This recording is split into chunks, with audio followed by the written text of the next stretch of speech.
Hello friends, আগের ভিডিওতে তোমাদের সাথে কালী পুজো মিনি ব্লগ শেয়ার করেছিলাম। তো কালী পুজো কমপ্লিট হয়ে যাওয়ার পর আমরা কী করেছি সেটাই এবার তোমাদের সাথে শেয়ার করব।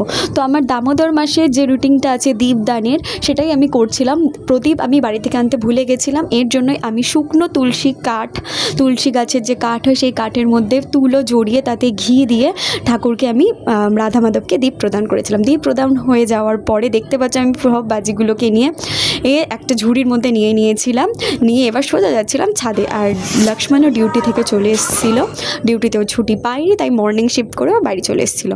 আগে আমরা ফানুস ওড়ানোর চেষ্টা করছিলাম, বাট যে দুটো ফানুস আনা হয়েছিল সেই দুটো ফানুসই লিকছিল। শেষমেশ কাকার কাছ থেকে এই ফানুসটা নিয়ে শেষমেশ অনেক তপস্যা করার পর শেষমেশ ফানুসটা উড়েছে। আর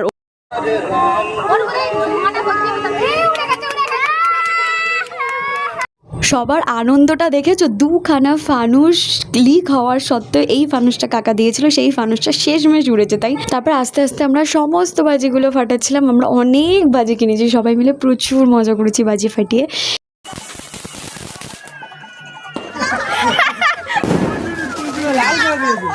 তারপর লক্ষ্মণ এই একটা বাজি ফাটিয়েছে, এটা ঠিক জানি না, বাট ওপরে গিয়ে এটা পুরো চরকার মতো ঘুরেছে।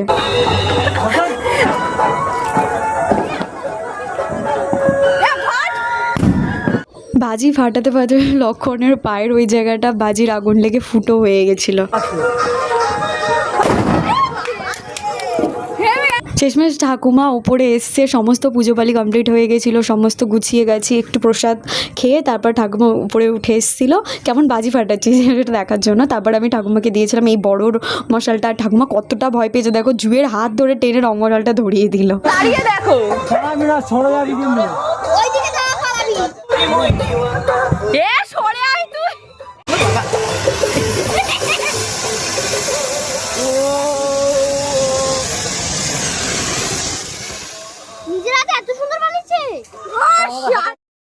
তো আজকের ভিডিওটা এই পর্যন্তই। দেখা হবে এবার তোমাদের সাথে নেক্সট ভিডিওতে। ততক্ষণের জন্য চ্যানেলটাকে সাবস্ক্রাইব করে দিও। টাটা।